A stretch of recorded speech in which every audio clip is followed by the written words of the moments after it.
பிரியமானவர்களே, இயேசு கிறிஸ்துவின் நாமத்தில் உங்களுக்கு என் அன்பின் வாழ்த்துக்கள். இந்த இடம் பார்க்க நல்லா இருக்கு, அழகா இருக்குதா? ஜப்பான் தேசத்துல நாகசாகி அப்படின்ற ஒரு பட்டணம். அந்த பட்டணத்துல இருந்து கொண்டுதான் உங்களோடு நான் பேசுகிறேன். எங்கே கேட்ட மாதிரி தெரியுத அப்படின்னு நினைக்கிறீங்களா? ஹிரோஷிமா நாகசாகி 1945 2வது மகா உலக யுத்தம் நடந்து கொண்டிருக்கும் போது ஜப்பான் தேசத்துல 2 பட்டணத்துல அணுகுண்டு போட்டாங்கல்ல, எவ்வளோ மக்கள் மரிச்சு போனாங்களே, பெரிய பாதிப்பை உண்டாக்கிச்சு. அந்த பட்டணத்துல ஒன்றுதான் நாகசாகி.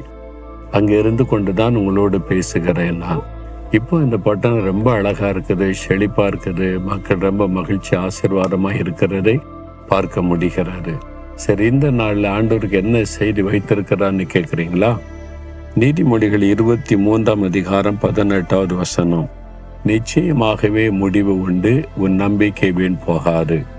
ஆண்டவர் சொல்றார், என் மகனே மகளே, நீ நம்பிக்கொண்டிருக்கிறல்ல, அது தாமதிக்குதே, நடக்குமா நடக்காதா என்னாகுமோன்னு கலங்கி கொண்டிருக்கிறல்ல, நிச்சயமாக முடிவு உண்டு, உன் நம்பிக்கை வீண் போகாது. நீ நம்பிக்கொண்டிருக்கிற ஆண்டவர் எனக்கு இதை செய்வார், என் பிள்ளைகளுக்கு இதை செய்வார், எனக்கு இந்த காரியத்தில் ஆண்டவர் அற்புதம் செய்வார், நீ நம்பிக்கொண்டிருக்கிறல்ல, அந்த நம்பிக்கை விட்டுறாத.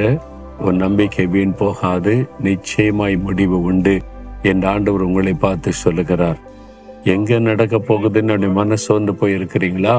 இன்றைக்கு உங்களை பலப்படுத்துகிறார், உங்களுக்கு ஒரு அற்புதம் செய்ய போகிறார்.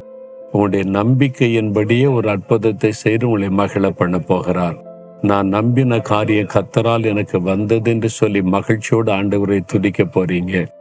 இந்த நம்பிக்கையின்படி நம்மை ஆசீர்வதிக்கத்தான் அவர் சிலுவையிலே தன்னையே பலியாய் கொடுத்து நமக்காக தன்னை அர்ப்பணித்துக் கொண்டார். அப்படி நேசிக்கிற ஆண்டவர் நீங்கள் நம்பியிருக்கிற காரியத்துல அற்புதம் செய்யாம விட்டுருவாரா? நீங்க வெட்கப்பட்டு போக விடுவாரா? என் ஜனம் வெட்கப்பட்டு போதல்ன்னு சொல்லி இருக்கிறார்ல. ஆமா, நான் நம்பி இருக்கிறேன், கர்த்தர் செய்வார். என் நம்பிக்கை வீண் போகாது, நிச்சயமா முடிவு உண்டு. விசுவாசத்தோட சொல்லுங்க, ஆண்டவரே, நான் நம்பி இருக்கிற காரியத்துல நீர் நிச்சயமாய் நல்ல முடிவை தருவீர். நான் வெட்கப்பட்டு போக மாட்டேன், நான் விசுவாசிக்கிறேன், இன்றைக்கு ஒரு அற்புதத்தை எதிர்பார்க்கிறேன்னு சொல்லுங்க, அற்புதத்தை காண்பீங்க. சொல்றீங்களா? ஆண்டவரே, என் நம்பிக்கை வீண் போகாது, நிச்சயமாய் முடிவு உண்டு, நான் அதை விசுவாசிக்கிறேன். உம்முடைய வாக்குத்தத்தம் எனக்குரியது, அதன்படி நான் நம்பியிருக்கிற காரியத்தில் அற்புதம் செய்து ஆசீர்வதிக்கிறதற்காய் ஸ்தோத்திரம் ஸ்தோத்திரம். இயேசுவின் நாமத்தில் ஜெபிக்கிறேன் பிதாவே, ஆமேன் ஆமேன்.